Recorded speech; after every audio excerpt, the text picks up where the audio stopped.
everybody. Welcome and thank you so much for being here on a Saturday morning for our final day of the Delphi Economic Forum. My name is Roberto Alvarez. I'm the Executive Director of the GFCC. If you have not heard about the GFCC yet, you should. The GFCC stands for the Global Federation of Competitive Risk Councils. We are a global multi-stakeholder organization with corporations, universities, government agencies, and private sector councils, chambers, and alike as members. We have a footprint in 35 countries today, and it's a pleasure to be in Delphi again with all of you and this amazing group of people. You know, ChatGPT writes better than 90 to 95% of the folks who I know. That's amazing. That's what I think. And we're here to talk a bit about how not just generative AI, but technology is changing, reshaping business models, jobs, skills, and society at the end.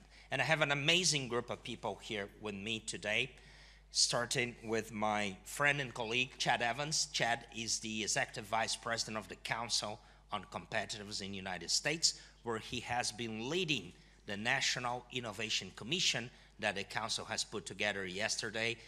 Council President and President of the GFCC, Deborah Winston-Smith, who is here, has been leading that initiative and also leading things in the GFCC, coming with a series of new proposals to spearhead innovation, the innovation economy in the United States. To my right, I have Isabel Gil. Isabel is the President of the Catholic University of Portugal and one of the most entrepreneurial, I would say, university presidents, because you are now university presidents. Otherwise, I would say one of the most entrepreneurial people who I know in the world, who has been not just driving the university, but changing legislation in Portugal, advancing institutions to allow for innovation. We have Venetia Kusia, a friend and partner, I would not say in crime, but I would say in different projects. And crime. The GFCC was proud to partner with the Delphi Economic Forum and the Council on Competitiveness of Greece. We deployed in Athens and Ioannina in 2022, the GFCC Global Innovation Summit. Venetia, who comes with an amazing background in business, she used to be the CEO of Manpower here in Greece in the region, and now leads the Council on Competitiveness in Greece. And to my right, Harry Margaritis, who is one of the smart Greek tech leaders that I've met in my life. We just met, but I was telling you that I had several incredibly smart Greek friends in the US, entrepreneurs who built companies, were at research, business, and it's great to see that you have returned to your country to join one of our members, Piraeus Bank, that's advancing transformation and a variety of things. So to get us started, and we'll make this very conversational, Harry, how do you see this? How do you see technology? For sure, we can talk AI, but digital technology or technology at large. Changing the bank, changing your business model, changing what you need in terms of talent, your operations. Sure. Chad, of course, when you told me yesterday you were going to ask this, I texted ChatGPT and I got the answer, so I know exactly what to say now. And you know, I have some questions that ChatGPT prepared to ask you. So to be honest, I did try it, but I wasn't happy with the answer, so I'll give my version of it. Obviously, technology is fundamental in banking. It has been transforming banking significantly. The way banks operate today is completely different than the way banks operated even 5 or 10 years back. In order to stay competitive, a bank today needs to offer the same experience the one gets by using any application of the tech giants. The quality of service needs to be superior, the instant gratification needs to be there, everything has to be personalized, you need to constantly improve your offerings, your capabilities. We used to have banks operating from a single channel maybe 50 years back. Now you have banking as a service, you have embedded finance. So the world of financial services is actually being significantly disrupted. And in order for banks to stay competitive and be able to provide the customer service everyone expects, they need to become technology companies themselves, actually. And the skills you require to do that are so wide and so extensive. And the biggest problem for a bank today, I think, is finding the right talent and the right expertise to do the level of change that one requires, especially for incumbent banks that have been around for some time and they have accumulated legacy. In my bank, we have a massive transformation program underway. We are delivering hundreds of technology projects every year. And to be able to do that, we use our own workforce. And of course, we have augmented our workforce with hundreds of people from other partners. And we have teams working in different parts of the world for us today, in India, in Poland, in Italy, in Spain. And how you coordinate, how you manage those teams is not a trivial activity. And also, you see that even we are 2 years down the line of this program, and there is a need to upskill these teams as well. So because the innovation cycles now are so short that if you neglect to do that, then pretty soon you'll have another wave of big changes ahead of you that you won't be able to cater for. And in all that, you need to make sure that your own people, your team remains engaged. They're not overwhelmed with the pace of change. They see their own career, their own future. And again, this is also not trivial anymore. So some of the things we're doing is we are investing significantly in upskilling programs. As I think as most organizations on the planet, we're also looking at new ways of working, offering flexible workspaces, the ability to work remotely. A lot of our effort goes to social responsibility programs as well. One of our programs called the Project Future has allowed us to train young graduates and make them able to find employment. I think we've done this for more than 2,800 young professionals since 2018 when the project started.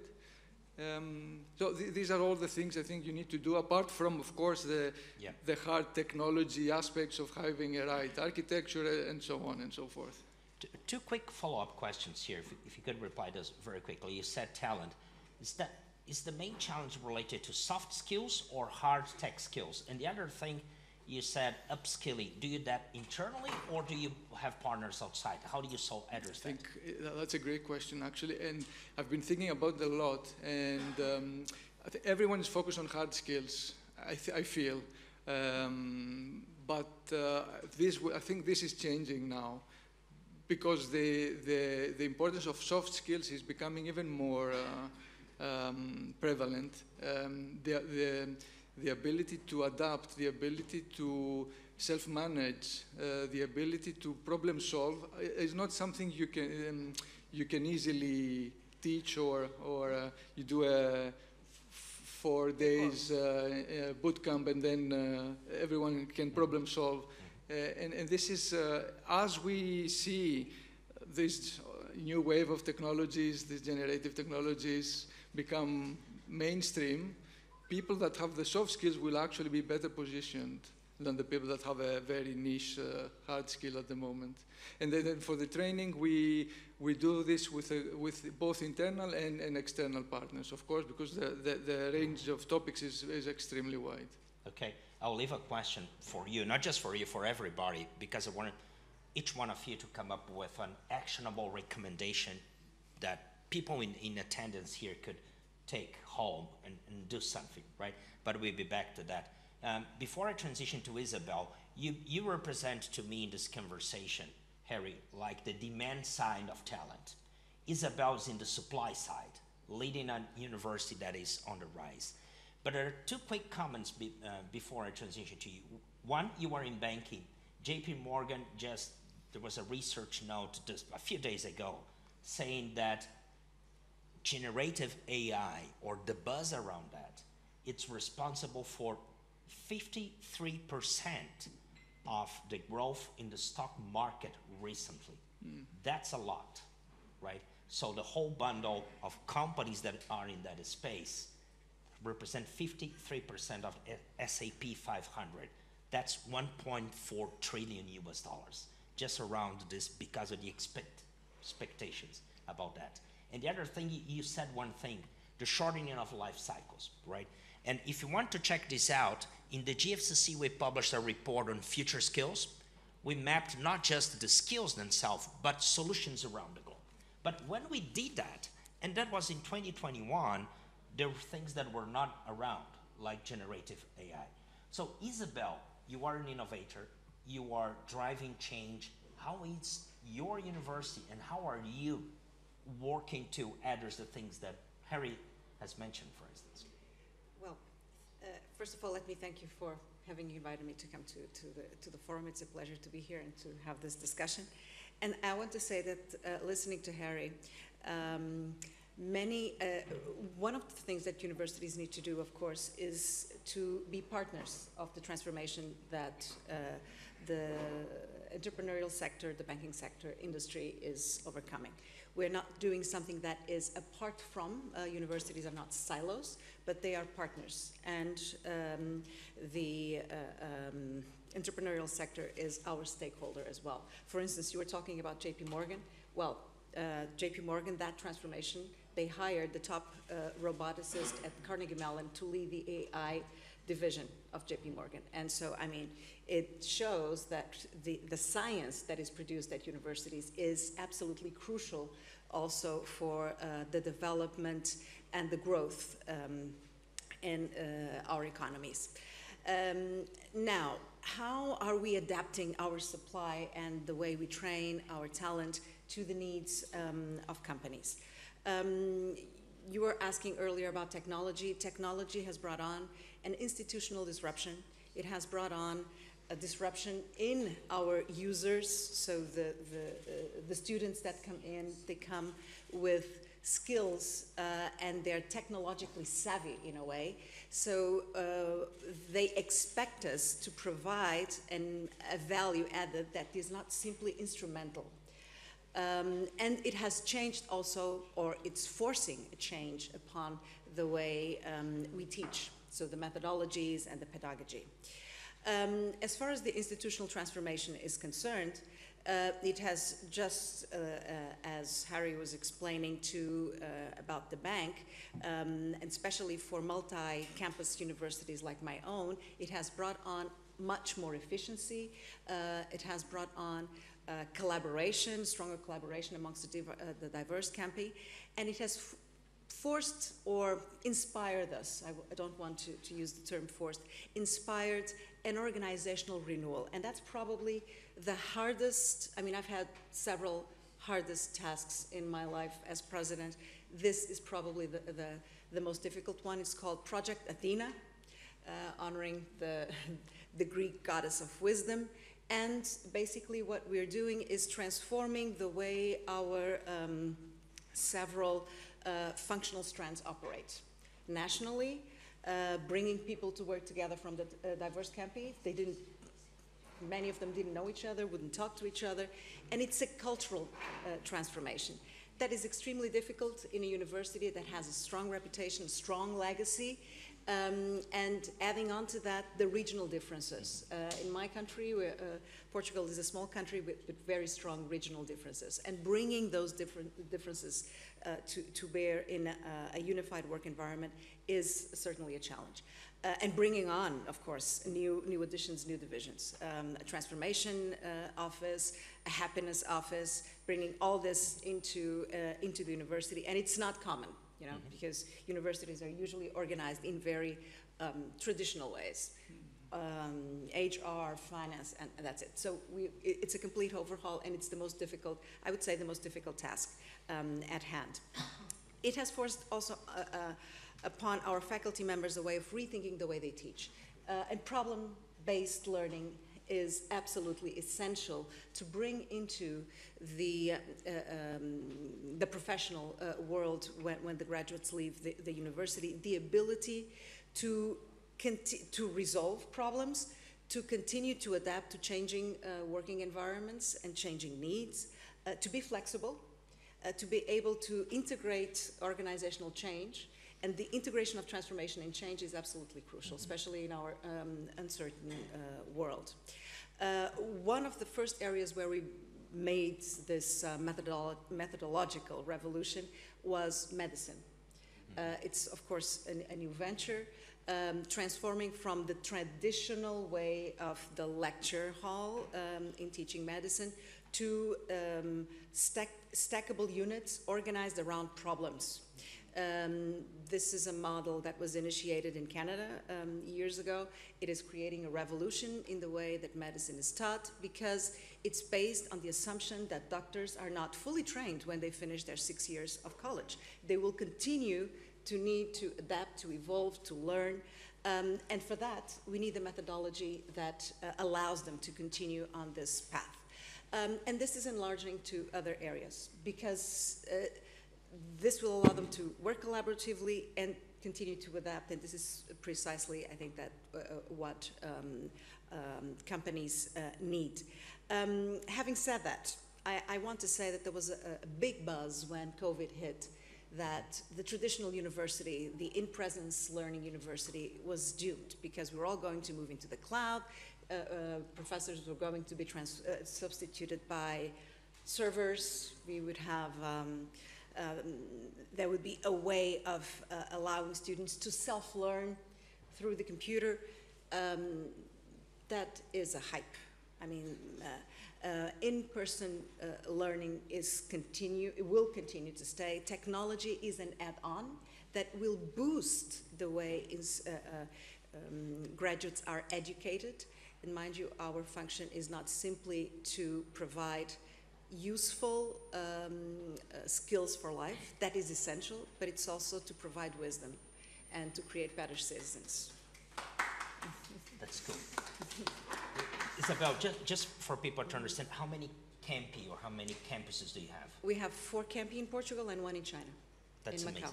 And one thing that you mentioned, so this whole effort about transforming the university, how do you train faculty? How do you train faculty to feel familiar with this series of new tools that I'm struggling with that? I bet a lot of people may be struggling with that. How do you address that? Well, when COVID hit, we all adapted immediately, but that was sort of emergency remote learning, so it's not a real transformation. But during COVID, we created a new unit for digital learning and for pedagogical renewal, and that is offering training for faculty in technology, digital skills. It is allowing the different schools to transform curriculum. We hired also a tech unit to create digital courses. So digital designers, digital educational designers are a scarce good, let's say. It's very difficult to hire digital designers, but they are the ones who are then transforming the content that faculty provides into online videos and programs that the students can access. So we created a unit for this.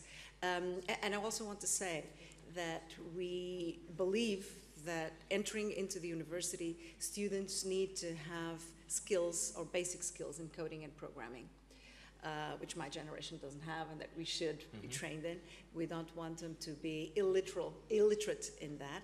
So from this year on, we're providing a boot camp of Python for every single degree, from philosophy to bioengineering.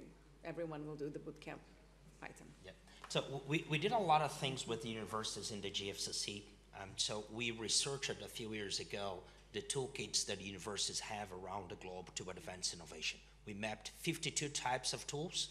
We compared that across dozens of universities, and we analyze how those tools are evolving. And tools can be tech transfer offices, venture funds, joint research centers with the industry. Those are like just free among the 52, right? And we're seeing that universities are more and more becoming blurred. So you mentioned this thing about the boot camp. I'll be back to you later because I know that you are doing that with partners outside the university, and I also want to comment that with you, Harry. But Venetia, Isabel just mentioned this notion of using AI and that we need critical thinking, we need, let's say, certain skills, we need research, and that we cannot rely only on algorithms, right? Only on our? Algorithms, right? So you've been working with workforce development, empowering people, selecting, training, and now you lead the Council on Competitiveness of Greece. How do you see all those things playing out in the economy in the world and in Greece? And also, I have a question about your new book in a minute. Okay. Good morning, and thank you for the invitation. And it's a constant, effort and a constant pleasure to talk about skills and society for the last 25 years, for me at least, and not finding any success, I would say. We just turned the discussion on technology, and with the technology progress, we think that we have solved the mindset and the mobility of the culture. We are in a constant crisis. It is a silent crisis. It is nice to talk with the tool of technology, I will repeat, but this crisis, together with the demographic problem, especially in the Western societies and in Greece and Italy, it is really very, very hard, and it will go accentuated. We cannot find the people with the right skills, with the right soft skills, because as already said, the hard skills can be trained.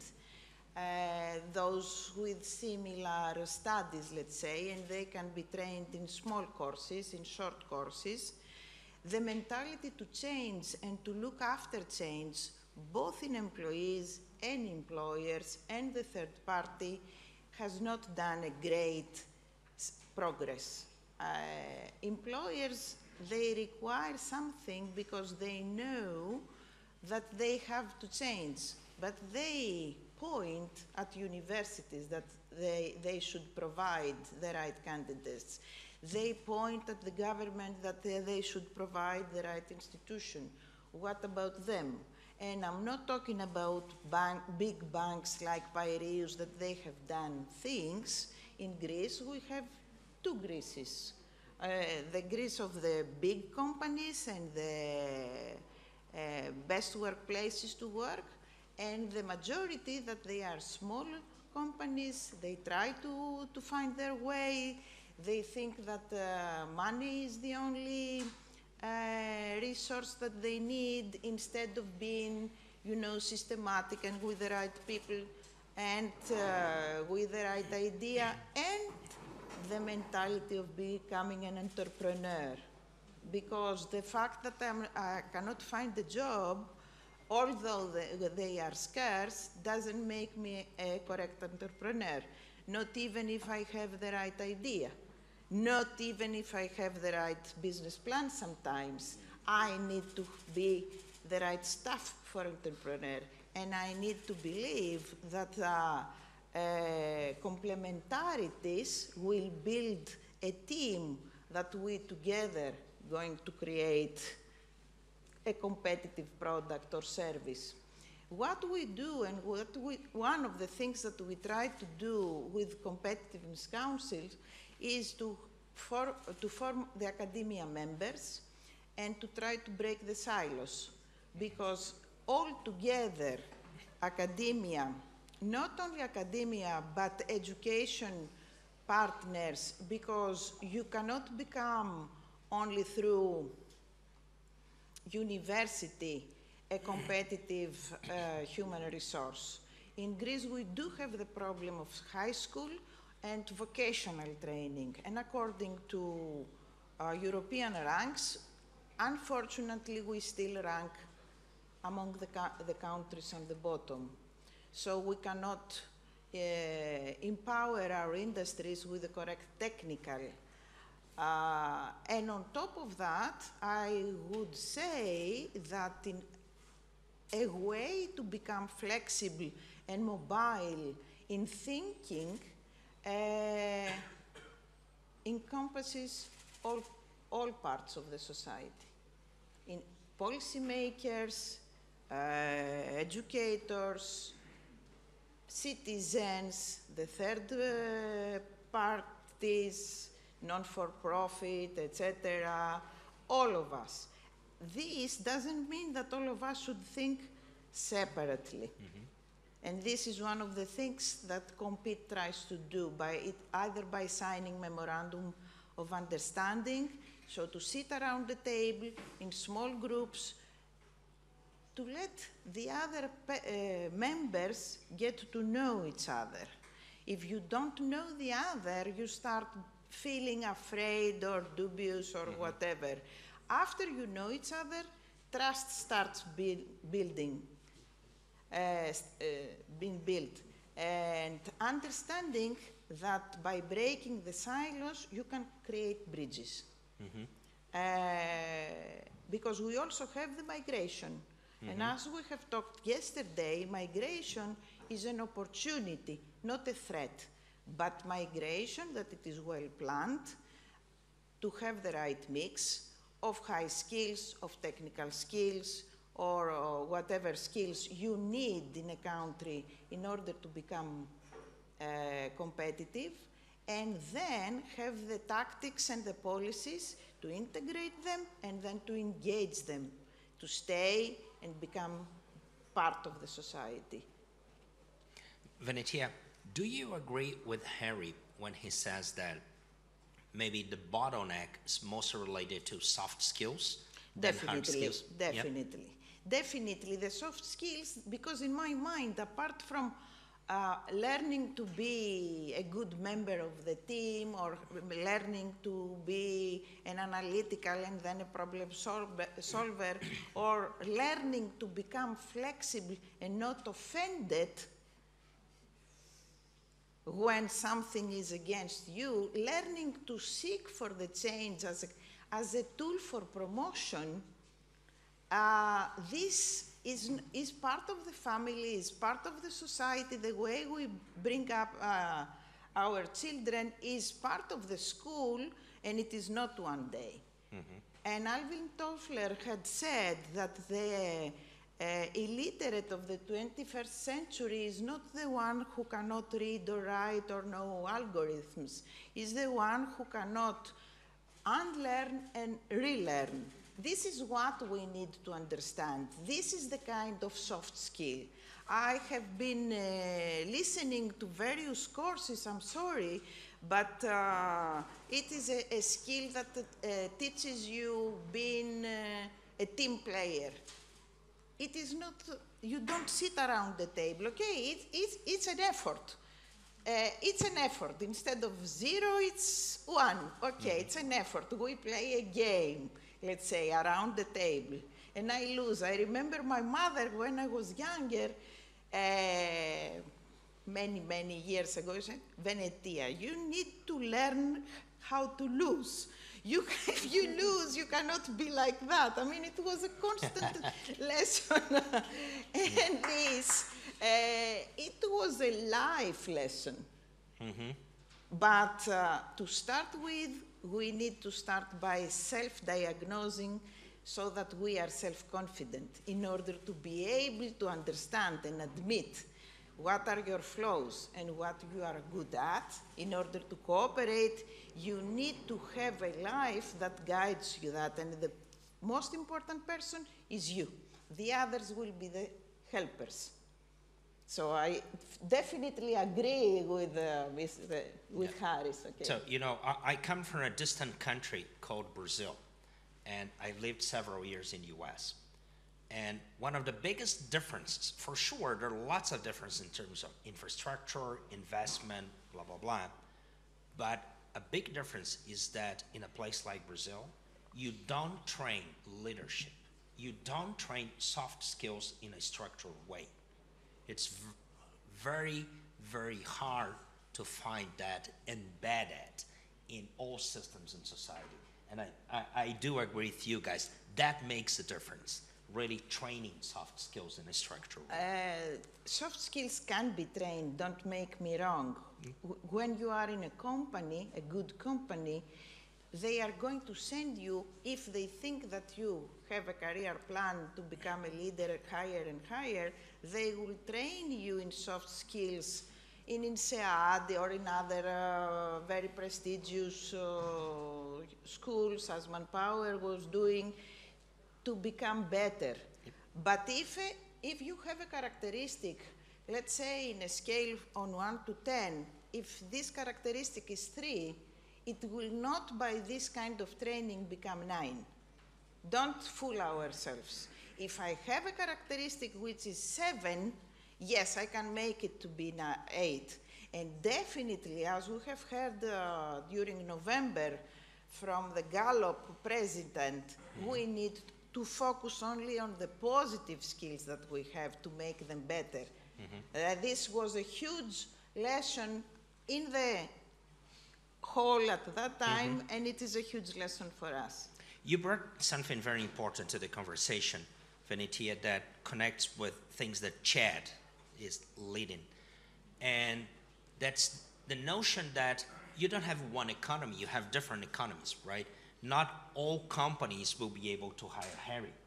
Most of companies don't have access to this talent, maybe. So, Chad, you're leading the National Innovation Commission in the United States with Deborah in your steering committee, looking economy-wide, right? Thinking about the future of the US economy. How do you see this issue related to the skills landscape? One of the goals that you have set is to increase 10 times the number of people going into the innovation economy in the US. So how do you see the skills landscape changing? How do you see that affecting productivity in the economy, in the world's most competitive country? You know, Roberto, as I sit here, well, today obviously having heard from Isabel and Harry and Venetia, and who maybe we were cyclically connected. You mentioned Toffler and change waves.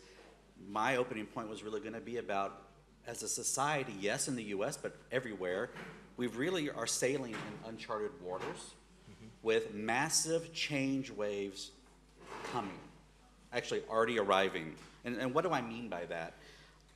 Harry mentioned this at the very beginning of the panel. Technology life cycles are shortening, and technology deployment is accelerating. You mentioned ChatGPT. In addition to its impact on the stock market just over the past few months, when it was released, I think it was version 3 at the end of last year, within 1 month it had 100 million active users. It's the fastest growing commercial application in human history. So that means life cycles are shorter. That means employers, workers, students, educators, trainers are going to have less time to adapt in this new world. It also means our foresight into the future of what is needed in the skills landscape is going to be harder to predict. So in an era of waves of this technology disruption, rapid change, dynamism is going to be a critical competitiveness differentiator and an advantage. Earlier this month, there was an Economist article about touting some of the advantages or the successes in the US model. I think they called it America's astonishing record. We can argue whether how astonishing it is or isn't, but you're right, America has a lot of strengths. But a lot of that comes from the flexibility of the labor market, and the article goes on to mention there's so much news about layoffs in the tech sector in the United States, Alphabet firing thousands. The fact is, within days and weeks and months, most of those workers were finding new jobs or they were starting new businesses. The article contrasted that with the EU, where, frankly, folks are still negotiating layoff strategies. You know, the dynamism is not there. So are we on the eve of a disruption? Are we really at the dawn of a major discontinuity? We have he's passed away now, but a well-known American columnist named George Will once warned that the future has a way of arriving unannounced. Well, we're witnessing that right now. Who knew ChatGPT was coming in December? Maybe some people did who are in the field. I know I didn't. I know my parents didn't. I know my nephew and niece didn't. The genie's out of the bottle, is scaling rapidly. ChatGPT has completely upended what the EU has been doing on AI regulations for 2 to 3 years. It's irrelevant now, obviated in weeks. So you talked about ChatGPT. Let's stay on that. There are many other technologies, and maybe we'll have a chance to come to that. But it's already demonstrating. We were already worried before ChatGPT that automation and robotics were going to be replacing routine skills.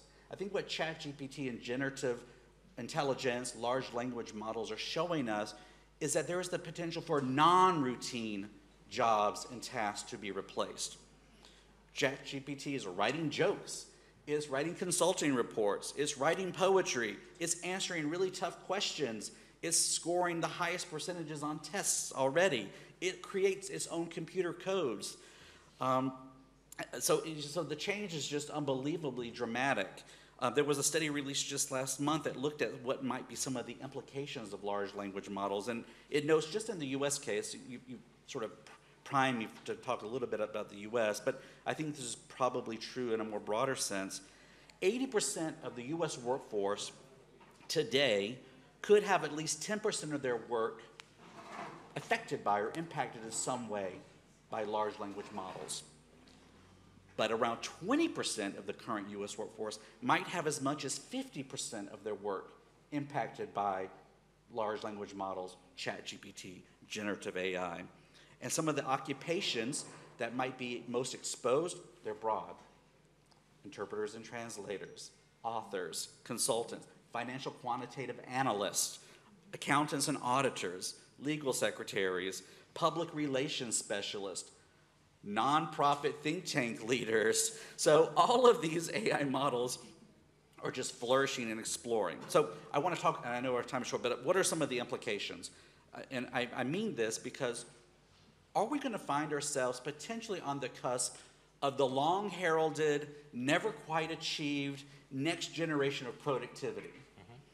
A Wharton School professor recently posted in the Harvard Business Review, he ran an experiment. He asked ChatGPT to develop a course syllabus, grading criteria, student evaluation models, lecture notes.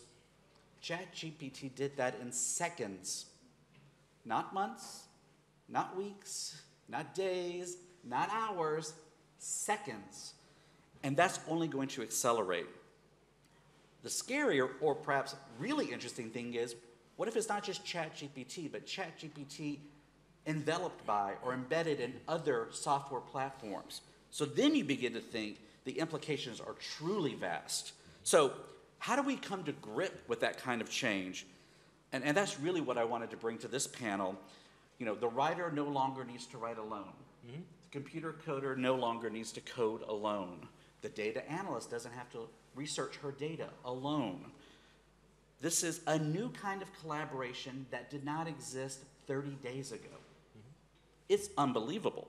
So this really raises serious questions about the future of skills and what we need to do to teach and educate ourselves, much less the generations to come, about how will they succeed in an environment of continuous disruption. And I don't mean disruption necessarily always in a negative sense. I think disruption potentially has positives. But we all have to come to grips with the fact that we're not on the same technology S-curve. We've jumped. We're on a new curve, and I guess the question is, how are we going to deal and live on that new curve? Not just because of things like ChatGPT.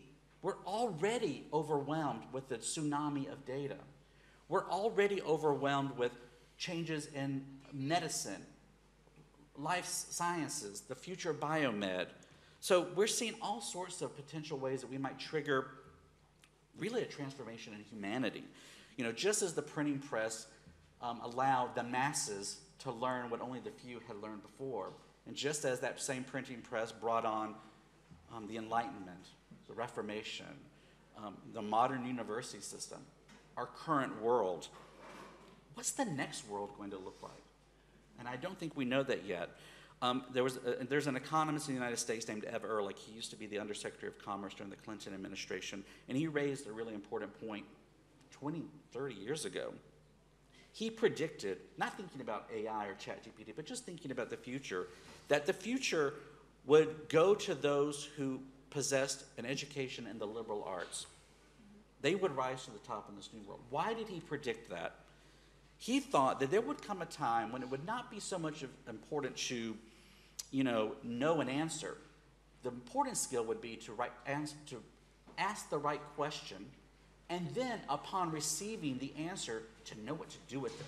The wisdom that Isabel mentioned earlier, that she's preparing the future generation for. That would be important. So it appears that we've actually reached the point now where we are in this age where we will depend upon and we will need to focus on amplified human creativity to really use tools like ChatGPT, much less CRISPR and many other technologies we could talk about to really propel human society.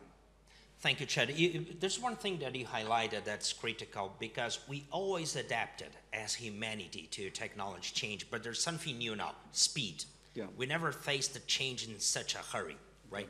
How are you, Harry and Isabel, in a very quick way, addressing the challenge of speed? The best you can do, I guess, is be open about the concerns you have. Seek help. You can't hope to solve everything on your own. Definitely, you can't also hide your head in the sand and wait for others to sort out the issues for you.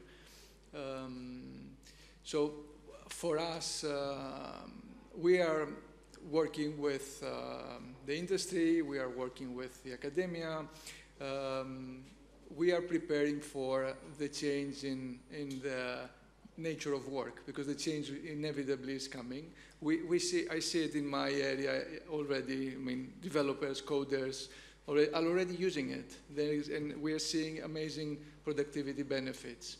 And I think these technologies will impact every other, most of the work, as was said before. I'm optimistic by nature, so I think humanity will find a way to use the technology prudently, the way we have done in the past. But we got to be open. We got to be open. Isabel, how do you do that? How do you address the challenge of speed at the university? But also, if you could very quickly comment about this blurring and your partnership to develop, let's say, digital skills. Okay. So I would say the question of speed, rather than speed, I would say that it is important to implement in the university, which are traditionally, let's say, slower in enacting a change, a culture of transformation. And that's different from change, because change is short-term, transformation, it's something that occurs mid and long-term. So that's what we need. And for that, speed needs to be reflected upon. You cannot change just simply by dint of a trend that happens. It's not, that's why COVID was important. We're not going to move into the cloud immediately. Change needs, in institutions, needs to be reflected upon. So we cannot fall into the trap of speed. We need to be flexible to integrate change, to integrate into our models of transformation. Now, I want to respond briefly to something that I know. So I'll just pass it on. No, but you have a chance. So yes. Let's do one quick thing that is from each one of you, one recommendation. What would you say to business, to policy, to industry, to university? Each one of you, just for us to finish. A proposal is from occupations market to become skills market. There has been a very nice study from Royal Bank of Canada and has come up with 6 clusters out of all these hundreds of occupations, because what it matters for employees to move within and between jobs is the skill. So we need to come down to see which skills can be used in what others. And second, to talk about my book, is that we need to find the common concept, let's say, to understand the other in order to communicate. This is the glossary. Okay, go from occupations to skills, the focus. Occupations to the skills, not what is Yep. your job, but what are your skills. Chad, one recommendation that you would give? That's hard, Roberto. I think what I would say is maybe be careful with the hype. I shared a lot of data. Yep. But frankly, 11 years ago, Frey and Osborne at Oxford predicted that 47% of all jobs would be obviated by automation. We're nowhere close to that. Be cautious. But on the other hand, I saw this morning, Boston Scientific's robots have been coupled to ChatGPT and can respond to verbal commands. That's an incredible advance in just weeks. So that can be a positive. These could be robots that help people, that can guide you in tough terrain or help the disabled. They can also, lacking an ethical framework, become very scary, dangerous tools. One recommendation, Isabel? We need to reinstate a culture of trust between universities, policymakers, and business. Work across sectors. Harry? I'll go with Venetia's skill decomposition of the jobs. I think jobs need to be decomposed into skills, and organizations need to start thinking which of those activities can be augmented, which will be replaced, which need to be enhanced further with human intelligence. I have 3 recommendations. 1, let's embrace transformation. I'm getting that from you. 2nd, we should not fight, but we should leverage, engage with technology. It will happen. And 3rd, as you all said, we need more partnerships. We need more conversations like this. We need to work together. Thank you so much for being here.